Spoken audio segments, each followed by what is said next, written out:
Hello les petits amis, ravi de vous retrouver en ce début de week-end. J'espère que vous allez bien et que vous êtes en forme. Alors souvenez-vous, en début de semaine, j'ai eu l'occasion de vous présenter donc ce petit coup de cœur, cette petite pépite, à savoir donc notre Warforged Cybertron Trilogy Buzzworthy Origin Bumblebee. Donc ici dans sa version telle que nous le voyons donc dans le tout premier épisode G1 sous sa forme cybertronienne. Donc grand coup de cœur pour votre papy, bien évidemment. C'est avec joie que je vais donc vous présenter aujourd'hui le second de cette gamme. Petite différence, s'il ne s'agit pas donc du Warforged Cybertron Trilogy, cette fois-ci de Transformers Legacy Evolution Buzzworthy Origin. On commence à s'y perdre un petit peu dans toutes ces appellations. En tout cas, voilà notre petit Jazz, toujours donc dans sa version cybertronienne, en clin d'œil au tout premier épisode G1. Voilà.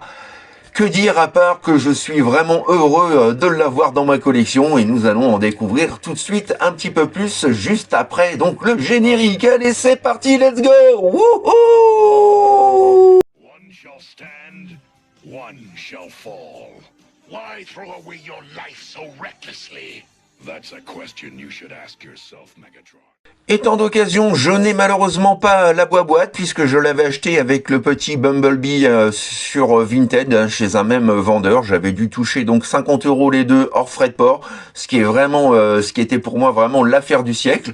Donc j'ai néanmoins, comme vous pouvez le voir juste ici, merci Monsieur Focus, la petite notice qui ne servira pas à grand chose très honnêtement. La transformation est vraiment très simple, très basique, comme tout simplement un jouet G1.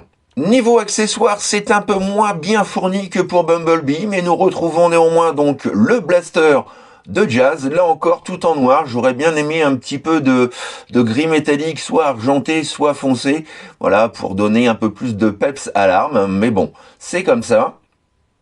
Et puis nous retrouvons également, et c'est quand même une bonne surprise, le petit grappin donc de notre Jazz. C'est étonnant que Hasbro ne l'ait pas proposé auparavant pour les précédents et notamment le Studio Series Movie 86, puisque voilà, le grappin généralement donc on voit de temps en temps le Jazz s'en servir. Donc voilà, ça fait bien plaisir et ce sera tout pour les accessoires. Et oui, c'est un peu léger.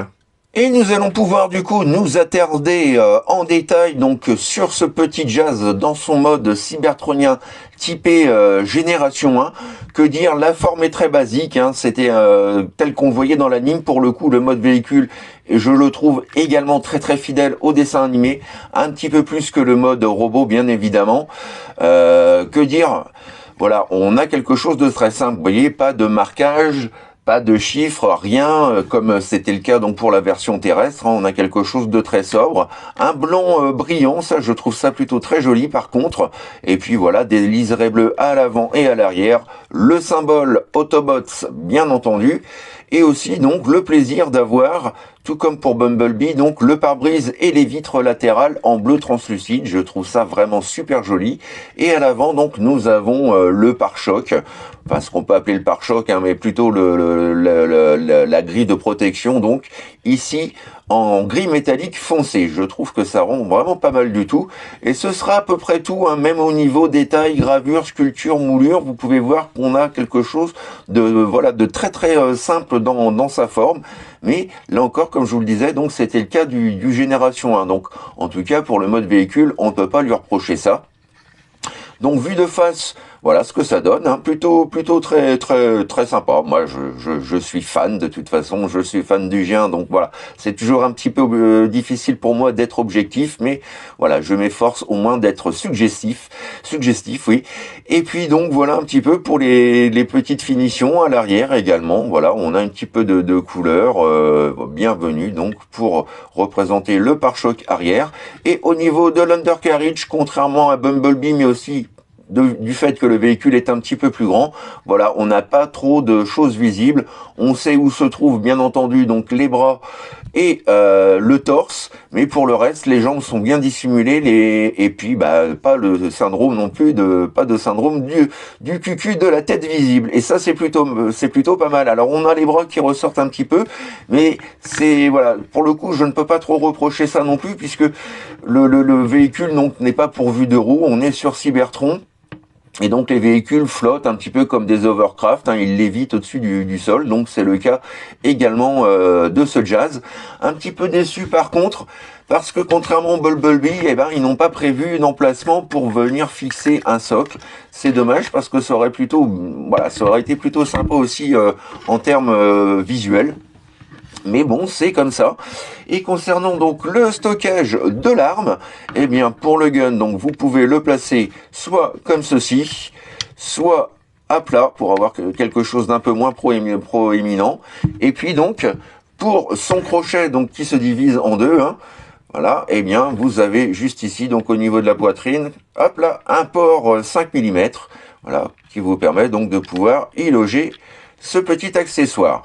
Voilà pour les accessoires et le mode véhicule. Et autre bonne surprise, mais nous commençons à présent à être habitués, donc ce petit Jazz est compatible également donc avec les effets de feu, de tir, d'impact. Donc voilà, de quoi vous faire plaisir si vous voulez l'exposer en mode véhicule, ou si tout simplement vous avez envie de vous faire un kiff et de faire un petit diorama. Voilà, c'est possible, et ça également donc c'est fort appréciable. Et dernière petite chose, hein, concernant donc le grappin, il est possible également donc si le principe de la gamme Evo Fusion oblige, donc nous pouvons raccorder son petit crochet, voilà, sur son pampan.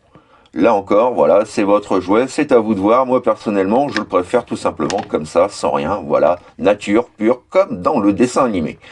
Ah, quel plaisir de l'avoir quand même. Pour terminer donc avec le mode véhicule, petite photo de famille à présent donc aux côtés de notre Jazz version Studio Series The Movie 86. Aux côtés cette fois-ci de son petit pote Bumblebee Origins. Et on voit tout de suite donc en termes d'échelle, hein, le Jazz est beaucoup plus imposant en mode véhicule. Et pour finir, le voici aux côtés de notre bon vieux et précieux J1. Yes! Alors concernant la transformation, eh bien celle-ci s'avère fun, simple, bien pensée. On est vraiment dans le concept du Génération 1 pour le coup, il n'y a pas à dire. Mais vous allez voir que malgré tout, quelques astuces ont été réalisées donc et plutôt intelligemment, je trouve, de la part de Hasbro. Donc dans un premier temps, nous allons commencer par prendre l'avant de notre véhicule, c'est-à-dire toute la partie du capot, et voilà, l'avancer légèrement de façon à déclipser donc ce panneau-là. Quand c'est fait, vous venez, hop, le sortir, comme ceci. Idem ici. Ensuite, on continue donc avec ce qui va former les bras. Vous venez déloquer ces derniers. Vous pouvez voir que vous avez ici deux petits rectangles mâles qui viennent donc se clipser respectivement ici et ici. Ensuite, nous passons à la partie donc arrière. Vous venez tout simplement, hop, déclipser le toit et puis donc étirer, voilà, du mieux que vous pouvez, de façon donc à voilà sortir complètement donc les gambettes. Vous séparez ensuite ces deux panneaux là comme ceci. Et puis donc pour continuer, vous prenez donc tout ce coin là, voilà, vous venez, hop, le déclipser, et ça tient plutôt très bien, voilà, comme ceci. Vous rabattez le panneau sur lui-même, et vous venez reloquer donc, voilà, le petit slot ici, avec donc son réceptacle, comme ceci. Et ensuite, vous venez donc sortir, hop, le pied de notre Jazz, et voilà donc la première jambe de transformer. Même étape ici. On vient donc déclipser complètement cette partie-là. On rabat le panneau sur lui-même. Voilà, on met bien en place donc la jambe. Et pour terminer, on vient rabattre, cliquer, loquer. On entend bien le clic. Donc pas de risque que ça se barre par la suite. Et ensuite, donc, on vient sortir le pied, hop, comme ceci. Et voilà, donc les deux jambes sont faites. Alors on continue, cette fois-ci, avec la partie donc du toit que vous allez venir, voilà, hop, sortir et étirer comme ceci. Ensuite, nous détachons cette partie-là, juste ici, et vous la faites ressortir, voilà, par-dessus, grâce à la double charnière qui se trouve sous le toit. Hop, comme ça, on met ça dans un premier temps comme ceci. On continue donc avec les bras.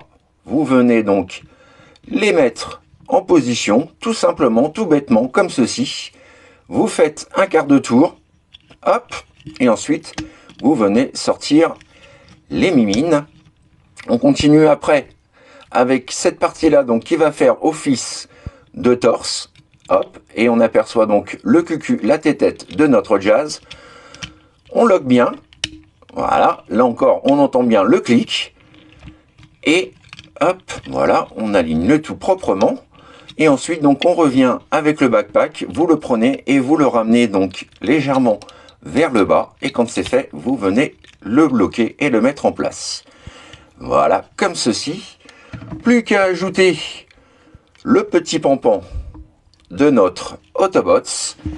Et voilà, mesdames et messieurs, notre jazz transformé. Yes!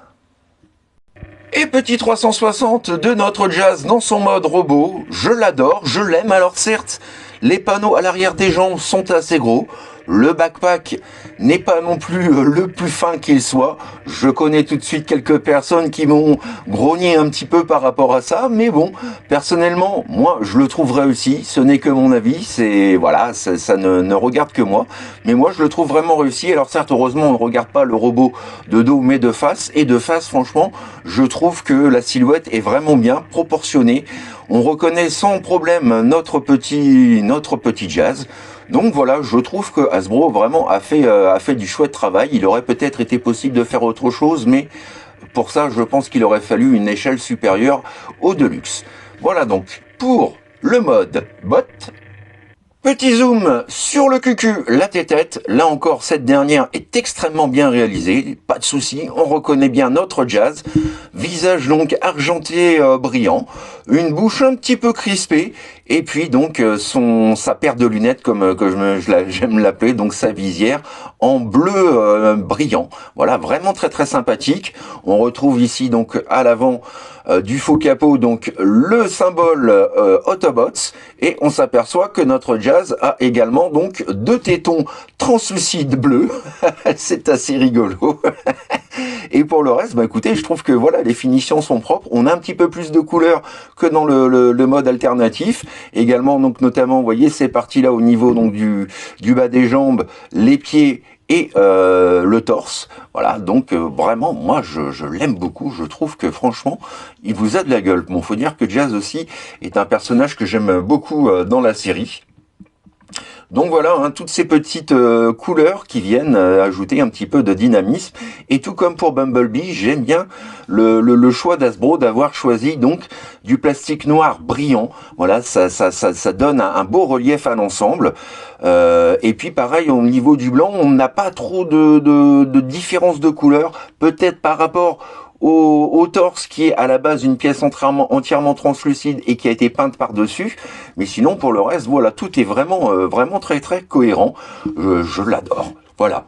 Je pense que vous l'aurez compris.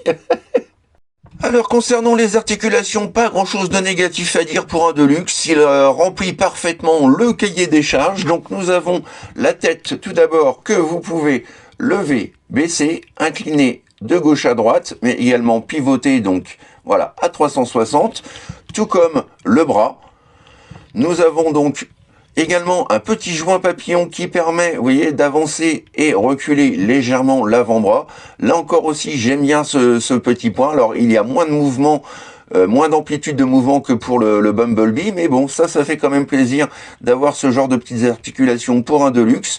Nous avons donc un joint champignon qui permet une rotation intégrale de l'avant-bras, une articulation du coude à 90 degrés, ça fait son taf, c'est parfait, et de par la transformation, donc vous pouvez légèrement incliner la main de l'intérieur vers l'extérieur.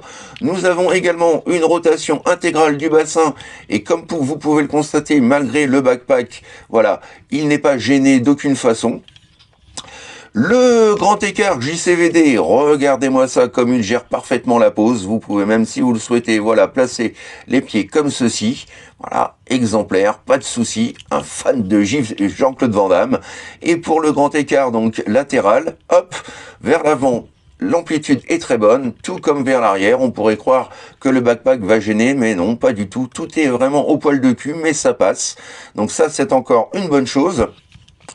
Nous avons également donc un joint champignon qui permet, voilà, une rotation intégrale de la jambe, une articulation du genou un petit peu moins de 90, voilà, un petit peu moins de 90 degrés, mais bon, voilà, ça fait son taf, hein, on a quand même de quoi se faire plaisir. Nous avons donc le pied que nous pouvons lever et baisser, tout comme il est possible donc, voilà, de l'incliner comme ceci vers l'intérieur, donc pour lui donner, voilà, une foultitude de positions toutes plus dynamiques que les autres. Et je voulais revenir sur un point positif aussi, hein, que j'ai noté sur les derniers Transformers actuels, c'est que nous n'avons plus de tiges plastiques, de clips plastiques comme c'était avant et qui rendaient le robot fragile. Vous voyez, par exemple, au niveau des bras, nous avons une tige filetée, voilà, qui vient vraiment renforcer et maintenir le bras, et aussi, vous voyez, voilà, pas de bras loose, mou, voilà, qui fout le camp. Donc ça, c'est pas mal. On a également, donc, vous voyez, des rivets ici pour renforcer donc l'articulation des coudes, tout comme nous en avons donc pour les jambes, et puis également donc la présence de petites vis également, voilà, et encore des petits rivets. Donc ça j'aime bien parce que du coup, voilà, on retrouve un petit peu ce qui faisait aussi l'esprit et la qualité de nos vieux Transformers, c'est-à-dire des petites pièces métalliques aux endroits les plus sensibles. Je suis content de voir qu'Hasbro a fait un gros travail là-dessus. Voilà, ça nous permet de les manipuler sans trop nous suer dessus, et puis surtout de se dire que voilà, il sera également donc bien plus robuste. Et voilà, ce sera tout donc pour les articulations. Pour le grappin, là encore, Hasbro a vraiment bien peaufiné son sujet. Regardez, vous prenez la main, vous la rentrez comme ceci à l'intérieur. Vous avez un port 5 mm ici, et vous n'avez plus qu'à, voilà, venir fixer le grappin et son lance-grappin sur l'autre bras. Alors vous pouvez bien entendu le mettre sur les deux mains, hein, c'est tout à fait possible. Et voilà, donc là ça c'est pareil, c'est vraiment quelque chose que j'apprécie. Encore une fois, j'aurais aimé qu'au moins la pointe du grappin soit peinte en argenté brillant par exemple. Voilà, ça aurait donné un petit peu plus de relief à l'arme, donc ça je m'en occuperai moi-même. Mais voilà, donc ça fait quand même plaisir d'avoir cette petite astuce, cette petite possibilité, comme dans le dessin animé. Et Evo Fusion oblige, il est possible donc, bien entendu, de raccorder le grappin à l'extrémité de son pampan. Et si vous ne souhaitez pas donc risquer de perdre donc le lance-grappin, vous pouvez également donc fixer le lance-grappin et le grappin en même temps, voilà, à l'extrémité de l'arme, ou encore, voilà, si ça ne vous intéresse pas, le stocker derrière, comme ceci. Voilà, c'est tout à fait possible. Tout comme il est possible également donc de venir stocker le gun, voilà, à l'arrière du backpack. Et on remarque également donc, vous voyez, à nouveau des rivets et des vis à l'arrière du slibard. Non, franchement, voilà, les finitions sont vraiment très très soignées, très léchées. J'aime énormément. Et dernière petite chose, bien entendu, la compatibilité avec les effets de feu, de tir et d'impact, si vous souhaitez donc exposer votre jazz ou encore voilà, faire un petit diorama avec. Vous voyez, ça donne un petit cachet, un petit charme non négligeable, j'aime beaucoup. Et pour finir, donc petite photo de famille aux côtés de nos deux Buzzworthy Origin, le petit Bumblebee que je vous ai présenté donc il y a quelques jours, et le Jazz.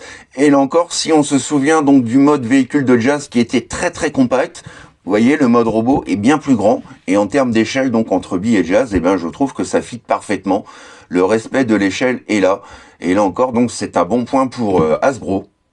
Petite photo de famille à présent aux côtés donc de notre Jazz Studio Series The Movie 86, version cybertronienne, version terrestre, Que dire? Voilà, juste parfait. Ils sont quasiment de la même taille en plus, et on retrouve voilà beaucoup de similitudes forcément esthétiques niveau robot. Voilà, j'apprécie vraiment donc cette association entre la version terrestre et la version cybertronienne. Et pour finir, petite photo de famille aux côtés de notre bon vieux et précieux G1. Voilà, qui n'a rien perdu, je trouve, de sa superbe. Le jouet, je le trouve toujours aussi beau aujourd'hui. Franchement, voilà, c'était quand même quelque chose à l'époque. Voilà les petits amis, c'est ainsi donc que s'achève ma revue du jour consacrée aux fort sympathiques Transformers Legacy Evolution Buzzworthy Origin Jazz. Ouf, j'y suis arrivé. J'espère que cette revue vous a plu, vous a permis donc de découvrir cette petite pépite, je trouve, un très bel hommage envers notre dessin animé G1 préféré et surtout au premier épisode. Voilà, je le trouve vraiment fun, pas grand chose de négatif à lui dire. Il est bien proportionné, la transformation est fun, quelques accessoires sympas et bienvenus. Enfin bref, de quoi satisfaire pleinement quiconque aime donc les Transformers et surtout les Transformers G1. Voilà, n'hésitez pas comme toujours à me laisser vos commentaires, vos impressions, vos suggestions, bref ce que vous avez pensé de ce petit robot.